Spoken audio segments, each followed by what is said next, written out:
Hey mga guys, hello at tayo po'y gagawa ng okoy na kalabasa with hipon. So ayan na po, niready na po natin ang ating mga sangkap. So ayan guys, kinudkod na rin po natin ang kalabasa. So ayan guys ha, hindi po halatang hirap na hirap ako sa pagkudkod guys, kasi gusto ko po is ganyan kalalaki po dapat yung kalabasa. So kaso lang parang hindi naman carry kasi nga po matagal siyang kudkurin. So sabi ko dun sa anak ko, tulungan na lang po ako kasi nga kahit na manipis yung kudkuran namin isa, so okay lang po yung aming kalabasa. So ayan nga po guys, siya na lang po nagkudkod. So okay lang po yan guys na mapino siya. So nilagyan na rin po natin ng pampalasa yan guys.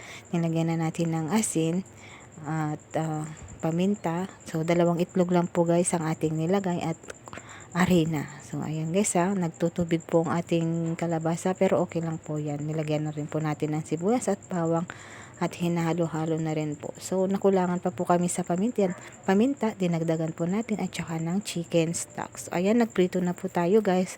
Sinubukan lang po natin yung ganyang kalaki. So hindi pala obra na dapat na ganyan yung kalaki ng ating okoy. So dapat maliliit lang kasi nga po mahirap po siyang baliktarin. Ayan guys. So yan po yung ating ulam for today, tanghalian. So luto na po guys ang ating okoy. Ayan. So syempre hindi naman po masarap po okoy na wala tayong sausawan. So gumawa na rin po tayo.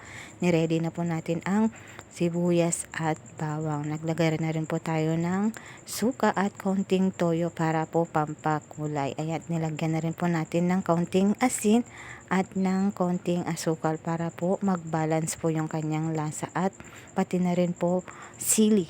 Yan po ang magpapasarap. Yan. So, tapos na po ang ating okoy. So, that's our lunch for today.